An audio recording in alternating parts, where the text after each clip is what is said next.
ওমরে ফারুকের ইন্তেকালের ঘটনাটা শুনবেন? শুনতে চান? উনি স্বপ্নে দেখলেন একটা লাল মোরগ ওনাকে 3টা ঠোকর মেরেছে। কয়টা? উনি জুমার নামাজে, জিলহজ মাসের শেষ সপ্তাহে জুমার নামাজে বললেন যে একটা লাল মোরগ 3টা ঠোকর মেরেছে। মুগীরা ইবনে শুবা রাদিয়াল্লাহু তাআলা আনহুর দাস আবু লুলু আল মাজুসি, এই লোকটা খঞ্জর বানাতে পারতো। মুগীরা রাদিয়াল্লাহু তাআলা আনহুর দাস। মুগীরা প্রতিদিন 4 দিরহাম করে চার্জ করতো, যেহেতু দাস। সে এসে বিচার দিল, আমিরুল মুমিনিন, মুগীরা আমার থেকে বেশি টাকা চায়, জুলুম করে। ওমরে ফারুক বললেন, তাই? তুমি কি কাজ জানো? বলে, আমি খঞ্জর বানাতে জানি। বাড়ি কই? পারস্য। আরে তুমি খঞ্জর বানাতে জানলে তো 4 দিরহাম অনেক কম, সে তো আরো বেশি টাকা নেওয়া দরকার ছিল তোমার থেকে। আবু লুলুর এই কথা পছন্দ হয় নাই। সে কয়, ওমর, তুমি সবারে দয়া দেখাও আর আমার ক্ষেত্রে কঠিন নিয়ম বানাইলা, দাঁড়াও, এই নিয়ম তোমারে আমি দেখাবো। এই রাগে সে বাড়িতে যে একটা খঞ্জর বানালো। কি বানালো? খঞ্জর চিনেন? ছোট্ট ছুরি। কিছুদিন আগে ওমানের সুলতান কাবুস ইন্তেকাল করেছে, জানেন আপনারা? ওনার এই কোমরের মধ্যে খঞ্জর থাকতো, ছবিতে দেখছেন? আরব শায়েখ যারা সুলতান, আমির, কোমরে কি থাকে? ছোরা থাকে, খঞ্জর। সে বাসায় যে একটা খঞ্জর বানালো, যেই খঞ্জরের 2 মাথা, লাহু রাসান ওয়া মাকবাদাতুহু ফি ওয়াসাতি, আর ধরার হ্যান্ডেলটা মাঝখানে, এদিকেও ছুরি এদিকেও ছুরি, যাতে এইভাবে মারা যায়। সে ধার দিতে লাগলো আর বলল, ওমর দাঁড়াও, তোমারে আমি দেখাবো। ওমরে ফারুক মসজিদে নববীর ইমাম, ফজরের নামাজের সময় এ আবু লুলু আল মাজুসি বুরনুস পরে, চাদর পরে, লুকিয়ে লুকিয়ে, সে অগ্নি উপাসক, মুমিন নয়। ওমরে ফারুককে অ্যাটাক করার জন্য গেলেন মসজিদে নববীতে। ওয়াকানু ইউসাল্লুনা বিগালাস, তখন ওনারা অন্ধকারে নামাজ পড়তো। নামাজের সময় যখন হলো, লুকিয়ে লুকিয়ে প্রথম কাজের ওমরে ফারুকের পিছনে মুয়াজ্জিনের পাশেই দাঁড়ালেন, হাতে খঞ্জর। একামত হলো, ওমরে ফারুক সালাত শুরু করলেন, ফজরের সালাত, আল্লাহু আকবার। নামাজ শুরু করলেন, সূরা ফাতিহা বললেন। আরেকটা সূরা যখন পড়তে যাবেন, in the meantime Abu Lulu এই খঞ্জর নিয়ে ওমরে ফারুকের বুকের মধ্যে 3টা স্টেবিং করলেন। একটা মারলেন নাভির নিচে, মারার সাথে সাথে পাকস্থলী কেটে গেল। আরেকটা মারলেন পাজরে, পাজর ছিঁড়ে গেল। 3টা মারার পরে ওমরে ফারুক বললেন, কাতালানি আল কাল, এক কুকুর আমাকে মেরে ফেলেছে। পেছন থেকে এক সাহাবীকে টান মেরে সামনের দিকে নিয়ে গেলেন, তুমি নামাজের ইমামতি করাও। আর ওমরে ফারুককে বাকিরা ধরাধরি করে পেছনে নিতে আরম্ভ করলেন। আর এই আত্মাই আক্রমণ যে করেছে, সে কাতারের মাঝখান দিয়ে যেতে আরম্ভ করলো আর 2 দিকে ছুরি মারতে আরম্ভ করলো। 13 জন সাহাবীর গায়ে ছুরি মেরেছে, 7 জন সাহাবা স্পট ডেথ, জায়গায় মৃত্যু। এই ভয়ঙ্কর অবস্থা দেখে এক সাহাবী বুরনুস, এক ধরনের জুব্বা আছে মাথাওয়ালা, অনেকে জ্যাকেট পরছেন না এরকম মাথাওয়ালা, লম্বা জুব্বা আছে, আরবরা শীতে পরে মাথাওয়ালা। এই মাথাওয়ালা জুব্বা বের করে এক সাহাবী জালের মতো তার দিকে উড়ায় মারল। ওই বুরনুসের মধ্যে পেঁচিয়ে আবু লুলু মাটিতে পড়ে গেল আর সুইসাইড করে ফেলল, নিজের বুকে নিজে মেরে আত্মহত্যা। যেই সাহাবীকে ইমামতির জন্য দাঁড় করালেন, উনি ছোট্ট সূরা দিয়ে, প্রথম রাকাতে সূরা আল কাউসার, দ্বিতীয় রাকাতে সূরাতুল ইখলাস দিয়ে নামাজ শেষ। ওমরে ফারুক বেহুশ। ওমরে ফারুক কি? বেহুশ। সবাই কান্নাকাটি করতেছে, সবাই দেখতে গেলেন, এখন হুঁশ ফিরে না। মুখের মধ্যে, মুখ খুলে রাষ্ট্রের চিকিৎসক মুখের মধ্যে দুধ দিলেন, ওই নাভি দিয়ে দুধ বের হয়ে যায়, পাকস্থলী কেটে ওখান দিয়ে দুধ বের হয়ে যাচ্ছে। তারা বললো, ওনারে বাঁচানো সম্ভব না, দেখেন হুঁশ ফিরে কিনা। হুঁশ ফিরলে ওনার পরে কে আমির হবে, উনি যেন প্যানেল ঠিক করে দিয়ে যায়। সবাই তাকিয়েছে ওমরে ফারুকের চোখের দিকে। আল্লাহর মেহেরবানিতে ঘন্টা খানিক পরে উনি চোখ খুললেন। চোখ খোলার পরেই বলেন নাই, ও মা আমি মরে যাই। চোখ খোলার পরে উনি বলেন নাই, কে মারলো আমারে। চোখ খোলার পরে উনি বলেন নাই, আমার পরে নেতা কে হবে। চোখ খোলার পরে সর্বপ্রথম কথাটি ছিল, আসল্লান নাস, আমার নেতৃত্বে যে ফজরের নামাজটা শুরু হয়েছিল, এটাকে ঠিকমতো তোরা পড়েছিলি? আমার নেতৃত্বে যে ফজরের জামাত শুরু হয়েছিল, সেটা ঠিকঠাক মতো সমাপ্ত হয়েছিল কিনা আগে বল। আসল্লান নাস, নামাজটা হয়েছে কিনা বল। সুবহানাল্লাহ কইতে পারলেন না? This is Umar, hour super hero.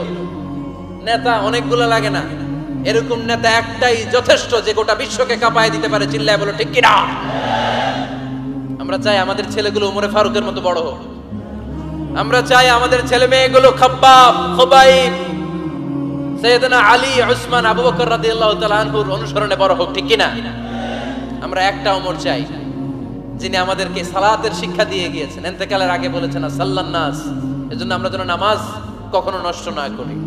আল্লাহর জমিনে দ্বীন বাস্তবায়নে আসাদ্দুহুম ফি আমরিল্লাহি ওমর রাদিয়াল্লাহু তাআলা আনহুর মতো এত কঠোর কেউ ছিলেন না। তাই দ্বীন বাস্তবায়নে আমরা যেন কাউরে ছাড় না দেই। সবার আগে আল্লাহর দ্বীন, সবার আগে আল্লাহর কোরআন, সবার আগে আমার ইসলাম, ঠিক কিনা? আজকে আমরা সাইয়েদনা ওমরে ফারুকের বায়োগ্রাফি সম্পর্কে জানবো। ওমরে ফারুক রাদিয়াল্লাহু তাআলা আনহু, the super hero of this ummah. এই উম্মার সুপার হিরো তিনি, ঠিক কিনা? ওনার মুখের আগে লাঠি চলতো বেশি। সুবহানাল্লাহ পড়বেন না? মাঝে মাঝে লাঠি চালানোর দরকার আছে না নাই? সাইয়েদনা ওমরে ফারুক আমাদের জন্য অনুপ্রেরণা। He is the real super hero of Muslim ummah. তিনি এই উম্মার রিয়েল সুপার হিরো। এজন্য ওনার জীবনী থেকে আমরা কিছু শিক্ষা নেওয়ার চেষ্টা করব ইনশাআল্লাহ। পড়েন সাইয়েদনা ওমরে ফারুক কিভাবে ইসলাম ধর্ম গ্রহণ করলেন, কিভাবে বিশ্বনবীর প্রাণের কলিজার টুকরা হলেন, এটা দিয়ে আমরা শুরু করি। আল্লাহ তাআলা সাইয়েদনা ওমরে ফারুকের হৃদয়ের মধ্যে 3টা ধাক্কা মেরেছেন, ঈমানের ধাক্কা। আওয়াজ করে বলতে হবে কয়টা? জোরে বলেন তো কয়টা? 3টা ঈমানি ধাক্কা। এক হচ্ছে বিশ্বনবীর দোয়ার ধাক্কা, এক কি? দোয়ার ধাক্কা। 2 হচ্ছে সূরা হাক্কা দিয়ে দিয়েছেন আল্লাহ এক ধাক্কা, সুবহানাল্লাহ পড়বেন না? 3 হচ্ছে সূরাতু তাহা দিয়ে আল্লাহ দিয়েছেন আরেকটা ধাক্কা। এই 3টা ঈমানি ধাক্কা যখন সাইয়েদনা ওমরে ফারুকের হৃদয়ে লাগলো, উনি পড়তে আরম্ভ করেছেন আশহাদু আল্লা ইলাহা ইল্লাল্লাহ ওয়া আশহাদু আন্না মুহাম্মাদান আবদুহু ওয়া রাসূলুহু। চিল্লায়ে পড়েন আল্লাহু আকবার। বিশ্বনবী মক্কায় বসে বসে তাহাজ্জুদের সালাত পড়ে আল্লাহর কাছে দোয়া করলেন, আল্লাহুম্মা আইজ্জাল ইসলাম বিআহাব্বির রাজুলাইনি ইলাইক। ও আল্লাহ, 2 জন লোকের নাম বলবো, 2 জনের দরকার নাই। এই 2 জনের একজনকে আপনি ইসলামের সুশীতল ছায়া তোলে এনে ইসলামকে বিজয় দান করে দেন। মুহূর্তের মধ্যে দোয়াটা কবুল করে নিয়েছে কে? বিশ্বনবী বললেন, আল্লাহ 2 জনের নাম বলবো আজকের দোয়ায়। আবি জাহাল ইবনে হিশাম, হয়তো হিশামের বেটা আবু জাহেলকে আপনি ইসলামের ভিতরে নিয়ে আসেন, কিংবা ওমর ইবনুল খাত্তাব, খাত্তাবের বেটা ওমরকে আপনি ইসলামের ছায়া তলে নিয়ে আসেন। ওমরে ফারুকের জন্য দোয়াটা কবুল করে নিয়েছে কে?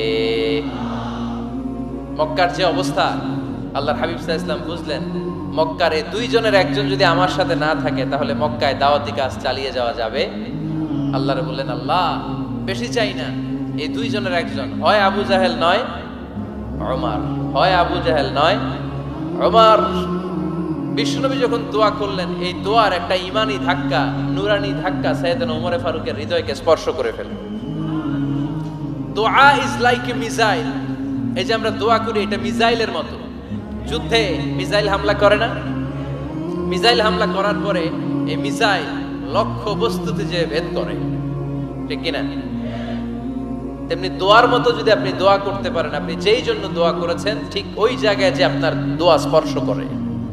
সুবহানাল্লাহ পড়বেন না?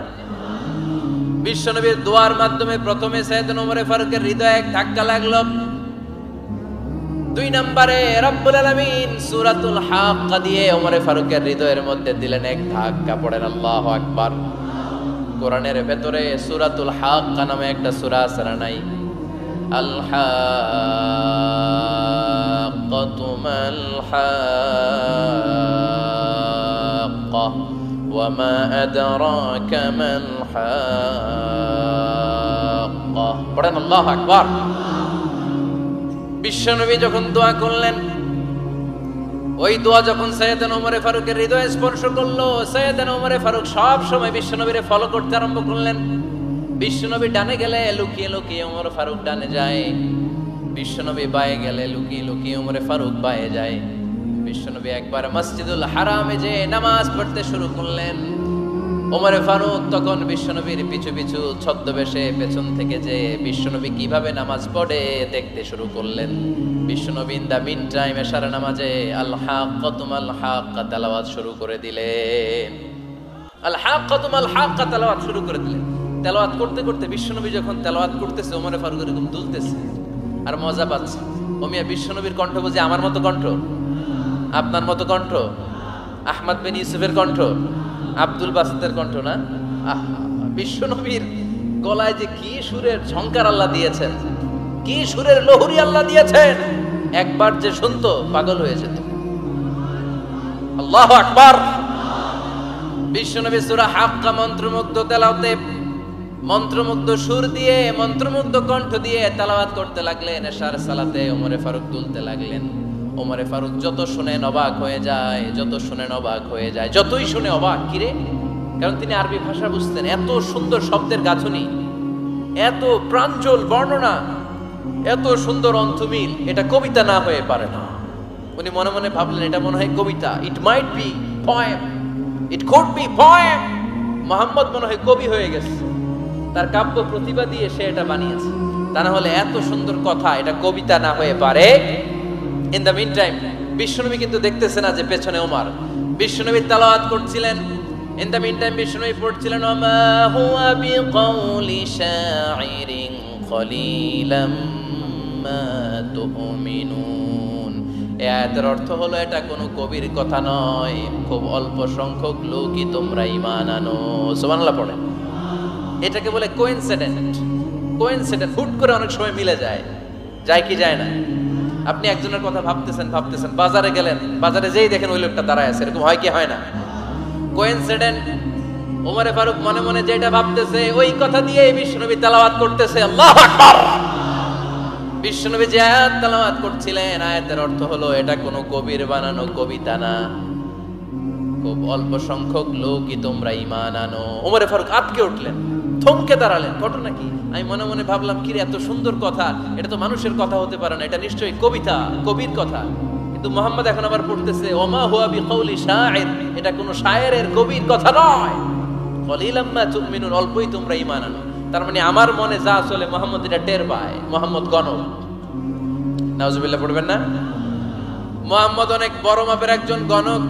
মানুষের হৃদয়ে কি চলে, মনে মনে কি ভাবে, মুহাম্মদ না দেখেও বলে দিতে পারে। ইন দা মিন টাইম বিশ্বনবী পরের আয়াতে বললেন ওয়ালা বিকাউলি কাহিনিন কলিলাম মা তাযাক্কারুন। এই আয়াতের অর্থ হলো এটা কোনো গণকের বানানো গণনা নয়, খুব অল্প সংখ্যক লোকই তোমরা উপদেশ হিসেবে এটাকে মানো। সুবহানাল্লাহ পড়েন। এবার আর ওমরে ফারুকের সহ্য হয় না, কি আজীব তামাশা। প্রথমে মনে করলাম কবিতা, মোহাম্মদ কয় কবি না, সে কবি না, এটা কবিতা না। তারপর ভাবলাম সে গণক, সে আয়াত পরে পরে বলে দিল এটা গণনা নয়। তাহলে এটা কি? এটা কি কবিতাও না, গণনাও না, তাহলে এটা কি? বিশ্বনবী তখন বললেন তানজিলুম মির রাব্বিল আলামিন। সুবহানাল্লাহ পড়েন। পরের আয়াত ছিল তানজিলুম মির রাব্বিল আলামিন। এটা দুনিয়ার কোনো কবির বানানো কবিতা না, এটা কোনো গণকের গণনা না, এটা কোনো সাহিত্যিকের বানানো সাহিত্য নয়, এটা মহাবিশ্বের পরিচালক রব্বুল আলামিনের কাছ থেকে পাঠানো কিতাব কোরআন। সূরা হাক্কার ধাক্কায় ওমরে ফারুক গাইড। প্রথমে ধাক্কাটা লাগলো যে দোয়া। বিশ্বনবী তাহাজ্জুদে কেঁদে দোয়া করলেন, আল্লাহ হয় আবু জাহেলরে দিবা নাইলে ওমররে দিবা। ওই দোয়া ওমরে ফারুকের হৃদয়ে ছোঁয়া লেগেছে। এরপর হাক্কা, সূরাতুল হাক্কা দিয়ে দিলে এক ধাক্কা। এই ধাক্কা খেয়ে উথাল পাথাল হৃদয়ের মধ্যে, হায় রে এ কি বাণী, এ কেমন কথা, কে মুহাম্মদ? তারপরও শয়তানের ওয়াসওয়াসা আছে না নাই? আল্লাহ বলে যতই ওয়াসওয়াসা ওমরকে দেয়া হোক, আমি ওমরে ফারুককে মুসলিম উম্মতের সেনাপতি বানিয়ে ছাড়বো, আমি সেনাপতি বানাবো। এবার 3 নাম্বার ডোজ। ডাক্তারের কাছে গেলে প্রথমে দেখবেন সিম্পল ডোজ দেয়, নরমাল ওষুধ, এটাতে কাজ না হলে ডোজ বাড়ায়, একেবারে কাজ না হলে অ্যান্টিবায়োটিক মারে, আছে না নাই? আল্লাহ প্রথমে দোয়ার ছোঁয়া লাগালেন, তারপর সূরা হাক্কা দিয়ে ধাক্কা মারলেন, এরপরে রব্বুল আলামিন বলেন এবার 3 নাম্বার ডোজ সূরা তহা দিয়ে আমি তোমার হৃদয়টারে উজালা বানায় দেব রে ওমর। শয়তান ওদিক দিয়ে ওয়াসওয়াসা, খেলা দুই দিক থেকে চলতেছে। আল্লাহ তাআলা হেদায়েতের রাস্তায় টানছে, শয়তান জাহান্নামের দিকে টানছে। ঘোষণা দেয়া হলো মক্কায়, মুহাম্মদের মাথা কেটে এনে দিলে এত এত স্বর্ণ মুদ্রা দেয়া হবে। ওমরে ফারুক রাজি হয়ে গেলেন, নাঙ্গা তলোয়ার নিয়ে বিশ্বনবীর মাথা কাটার জন্য ছুটলেন। নাউজুবিল্লাহ পড়বেন না?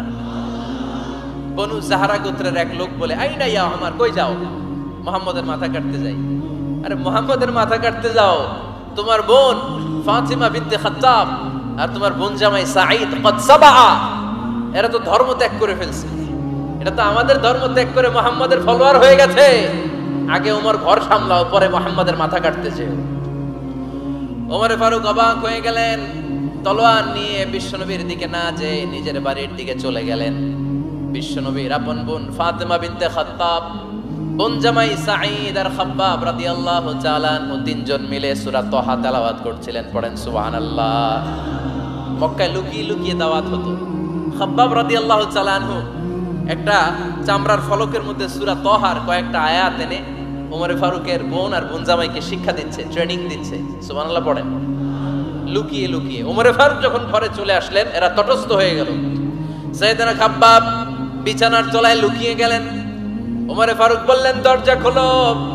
ফাতিমা বিনতে খাত্তাব দরজা খোলার পরে নির্মম ভাবে সাইয়েদনা ওমর রাদিয়াল্লাহু তাআলা আনহু বোনের গায়ে আঘাত শুরু করে দিল। বোন জামাইকে আহত করতে শুরু করলো আর বলতে শুরু করলো, তোরা পাগল হলি কেন? কি আছে ওই মুহাম্মাদের মধ্যে? কি জাদু নিয়ে সে এসেছে? সে যাই বলে লোকজন পাগল হয়ে যায়, সবাই তার উপর কালিমা পড়ে ঈমান এনে ফেলে। কি এমন জিনিস তোদের কাছে আছে যেটা দেখে মুহাম্মদকে তোরা ভালোবাসলি? কি আছে? কি পড়তেছিলি আমারে দেখা। ফাতেমা বলে, ইন্নাকা রিজসুন লা ইয়ামাসসুহু ইল্লাল মুতাহহারুন। ও আমার ভাই ওমর, তুমি নাপাক। তুমি কি?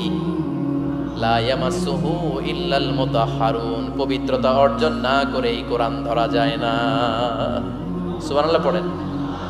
ওমর ফারুক গোসল করে আসলেন, কারণ ধাক্কা তো আগে কয়েকটা খাইছে। কথা বোঝেন নাই বোধহয়? প্রথমে দোয়ার ধাক্কা, পরে কোন সূরা দিয়ে ধাক্কা? হাক্কা দিয়ে ধাক্কা। 3 নম্বরে এখন আরেকটা ধাক্কা খাবে। গোসল করে আসলেন। ফাতিমা বিনতে খাত্তাব বললেন, গোসল যখন করে এসেছেন, এই নেন। ওমর ফারুক এবার চামড়ার কাপড়ের মধ্যে সূরা তাহার প্রথম আয়াতের দিকে নজর করলেন। নজর করেই কোরআনের প্রেমে পড়ে গেলেন। পড়েন সুবহানাল্লাহ।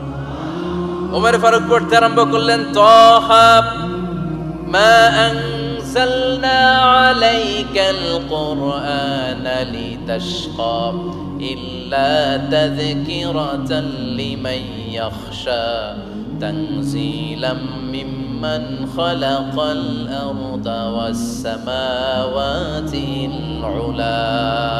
সুবহানাল্লাহ পড়েন। উনি পড়তে আরম্ভ করলেন, তাহা মা আনজালনা আলাইকাল কুরআনা লিতাশকা, এই কোরআনকে আমি তোমাদের হতভাগ্য জাতি হিসেবে দুনিয়ায় থাকার জন্য পাঠাই নাই। এটা রব্বুল আলামিনের পক্ষ থেকে এসেছে। যারা রবকে ভয় করে তাদের জন্য আছে উপদেশ। যিনি আকাশ বানিয়েছেন, জমিন বানিয়েছেন, ওই আল্লাহ তাআলা নিজেই এই কোরআন পাঠিয়েছেন। আওয়াজ করে পড়তে হবে আল্লাহু আকবার। উনি খুব ভালো আরবি জানতেন। সূরা তাহা পড়ার পরে আর ধৈর্য ধারণ করতে পারে না। ওমর ফারুক ছোট্ট বাচ্চার মতো কান্না শুরু করে দিলেন। আল্লাহু আকবার। সূরা তাহাটা হাতে নিয়ে, তলোয়ারটা হাতে নিয়ে বিশ্বনবীর দিকে ছুটতে আরম্ভ করলেন। আইনা মুহাম্মদ, কোথায় মুহাম্মদ? তোমরা আমাকে মুহাম্মাদের কাছে নিয়ে চলো। বিশ্বনবী তখন সাফা পাহাড়ের পাদদেশে দারুল আরকাম ইবনে আলকামের ঘরে লুকিয়ে লুকিয়ে কোরআনের দাওয়াত দিতেন। ওমর ফারুককে পাগলের মতো ছুটে আসতে দেখে বিশ্বনবীর চাচা হামজা ইবনে আব্দুল মুত্তালিব বলল, নবী আপনি পালান। ওই যে খাত্তাবের বেটা ওমর আপনাকে অপমান করার জন্য, আক্রমণ করার জন্য তেড়ে এসেছে। সাহাবীরা বললেন, নবী আপনি পালিয়ে যান, আমরা সামাল দেব। বিশ্বনবী বললেন, না আমি পালাবো না, বরং তোমরা সরে যাও। ওমর ইবনে আল খাত্তাবকে আমার দরবার পর্যন্ত আসতে দাও। আমার তো মনে হচ্ছে ওই যে তাহাজ্জুদের নামাজ শেষে চোখের পানি ছেড়ে যে আমি আল্লাহর কাছে দোয়া করেছি, আজকে আমার ওই দোয়াটা কবুল হতে শুরু করেছে। আমার তো মনে হচ্ছে আমার ওই দোয়া কবুল হবে, আসতে দাও। ওমর ফারুক এসে বললেন, আশহাদু আল্লা ইলাহা ইল্লাল্লাহ ওয়া আশহাদু আন্না মুহাম্মাদান আবদুহু ওয়া রাসূলুহু, আমি সাক্ষ্য দিলাম আল্লাহ ছাড়া কোনো ইলাহ নাই, নিশ্চয়ই আপনি আল্লাহর প্রেরিত বান্দা এবং রাসূল। পড়েন সুবহানাল্লাহ। ওমর ফারুক যখন কালিমা শাহাদা পড়ে মুসলমান হয়ে বিশ্বনবীর হাতে হাত রাখলেন, মুসলিম সাহাবীদের মধ্যে খুশি আর আনন্দের বন্যা বয়ে গেল। মুসলিম হাতে গোনা সাহাবারা আল্লাহর প্রশংসা করলেন। বিশ্বনবী সাইয়েদনা ওমরে ফারুককে জড়িয়ে ধরলেন। ওমরে ফারুক এবার বিশ্বনবীরে বললেন, নবী গো, আলাসনা আলাল হক, আমরা কি সত্যের উপরে আছি নাকি আমরা ভুলের উপরে আছি? বিশ্বনবী বললেন, বালা নাহনু আলাল হক, আমরা এই সত্যের উপরে আছি। সুবহানাল্লাহ পড়েন। আলাসনা আলাল হক, নবী আমরা কি সত্যের উপরে নাই? হ্যাঁ অবশ্যই ওমর, তুমি সত্যের উপরে আছো। ওমরে ফারুক বললেন, তাহলে ফাফিমাল ইখতিফা, তাহলে লুকায় লুকায় আর দাওয়াত দেব কেন? আমি তো কালিমা পড়ে ফেলছি, আসেন আমার সাথে বের হই। ফাফিমাল ইখতিফা, আর লুকায় লুকায় কেন? আসেন আমরা বাইরে বের হই। বিশ্বনবী বললেন, ওমর এটা মাক্কি জীবন, এখানে আমরা একটু গোপনে গোপনে দাওয়াত দিতে চাই। ওমরে ফারুক বলে, না, আমার দায়িত্ব, আমি একটা মিছিল দিতে চাই নবী। আল্লাহর নামের তাকবীর দিতে দিতে দারুল আরকাম থেকে শুরু করে মসজিদুল হারাম পর্যন্ত একটা মিছিল দিয়ে আমি মক্কা কাঁপাইয়া দেব। অনুমতি দেন। বিশ্বনবী দিতে চায় না। ওমর ফারুক অনেক বুঝানোর পরে স্বল্প পরিসরের একটা অনুমোদন পাওয়া গেল বিশ্বনবী সাল্লাল্লাহু আলাইহি ওয়াসাল্লামের কাছ থেকে। কিন্তু মিছিল যে দিবে, মিছিলের জন্য লোকের দরকার আছে না নাই? এখানে লোক নাই, আমি একাই মিছিল দিতেছি। এটা জমবে, মিছিল জমবে। খুঁজে উনি 11 জন মুসলিম সাহাবা পেলেন। কয়জন? ওমরে ফারুক বললেন, 11 জনই সই। এই 11 জন নিয়েই আমি আল্লাহর নামের তাকবীর দিব। 2 লাইন করলেন। কয় লাইন? 2 লাইন। পেছনে 6 জন, আর এই লাইনের নেতা বানালেন বিশ্বনবীর চাচা হামজাকে রাদিয়াল্লাহু তাআলা আনহু। আর সামনে 5 জন, তার আগে দাঁড়ালেন উনি নিজেই। তাহলে 6 6 12। বললেন, এই 2 লাইনই আমরা তাকবীর দিতে দিতে, বেশি না, এই দারুল আরকামের ঘর থেকে, আপনারা জানেন যে সাফা মারওয়া এখন যে সাই হয়, এই সাফার পাদদেশে ছিল দারুল আরকামের ঘর। উনি বললেন, এখান থেকে ওই যে কাবার গিলাফ দেখা যায়, কাবার গিলাফ পর্যন্ত আমরা এই তাকবীর নিয়ে ওখানে যাব। সুবহানাল্লাহ পড়বেন না? ওখানে উনি দাঁড়িয়ে ছোট্ট একটা ভাষণ দিয়েছিলেন। উনি বলেছিলেন, মান আরাদা আন তাসকুলা উম্মু ওয়া ইয়াজামা ওয়ালাদু ওয়া তারমিলা যাওজাতুহু ফালিয়াসুদ্দানি। খেয়াল করে শুনেন, কান দুইটা খরগোশের কানের মতো খাড়া করেন। উনি এক বাক্যের একটা ভাষণ দিলেন। ভাষণ দিতে জানলে বড় ভাষণ দেয়া লাগে না। এক বাক্যের ভাষণ দিয়ে গোটা বিশ্বকে ঝাঁকুনি মারা যায়। চিল্লায় বলো ঠিক কিনা? ওমরে ফারুক এক বাক্যের একটা ছোট্ট ভাষণ দিলেন। মান আরাদা আন তাসকুলা উম্মু, কে আছো মায়ের এই মক্কায়, কে আছো মায়ের বুক খালি করতে চাও? ইয়াজামা ওয়ালাদু, কে আছো বাচ্চাগুলারে, নিজের সন্তানগুলোরে ইয়াতিম বানাতে চাও? কে আছো তারমিলা যাওজাতুহু, নিজের স্ত্রীকে বিধবা বানাতে চাও? ফালিয়া সুদ্দানি, বুকের পাটা থাকলে আমি ওমর রে থামাও। ফালিয়া সুদ্দানি, দেখি মক্কায় কার এত বড় বুকের পাটা। কে আছো মায়ের বুক খালি করতে চাও, সন্তান রে এতিম বানাতে চাও, স্ত্রীকে বিধবা বানাতে চাও? ফালিয়া সুদ্দানি, পারলে আমারে ঠেকাও। এই বলে উনি আল্লাহু আকবার, আল্লাহু আকবার, আল্লাহু আকবার বলে স্লোগান শুরু করে দিলেন। এক এক স্লোগানে মক্কার মরুজমিন থারথার করে কাঁপতে আরম্ভ করলো। এই মিছিল মক্কার কেউ দেয় না। মিছিলের আওয়াজ শুনে আবু জাহেল বাইরিস, উতবা বাইরিস, শাইবা, ওয়ালিদ ইবনে মুগিরা সব বের হয়েছে। কিরে, আমার এলাকায় এত বড় স্লোগান, কার এত সাহস? বের হয়ে দেখে মিছিলের সামনে ওমর। ওমর রে দেখে দিছে এক দৌড়। কারণ ওমরে ফারুককে থামানোর মতো বাপের বেটা মক্কায় দ্বিতীয়টা কেউ ছিল না। আওয়াজ করে বলেন ঠিক কিনা? ওমরে ফারুক আল্লাহু আকবার, আল্লাহু আকবার বলে স্লোগান দিতে দিতে মসজিদুল হারামের ভেতরে ঢুকে গেল। কাবার গিলাফ ধরার পরে সেদিন মিছিল থেমেছে। ওই আল্লাহর নামের স্লোগান সেদিন কেউ থামাতে পারে নাই, কিয়ামত পর্যন্ত কেউ থামাতে পারবে না। চিল্লায় বলো ঠিক কিনা?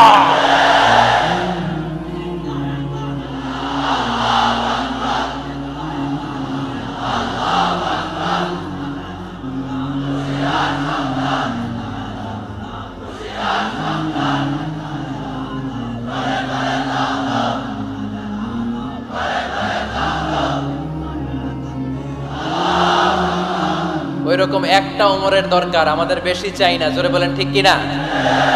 দাও খোদা দাও আমায় আবার ওমর দারাজ দিল, দাও খোদা দাও আমায় আবার ওমর দারাজ দিল, দাও আলীর মতো বীর সেনানি, আলীর মতো বীর সেনানি জাগাতে নিখিল,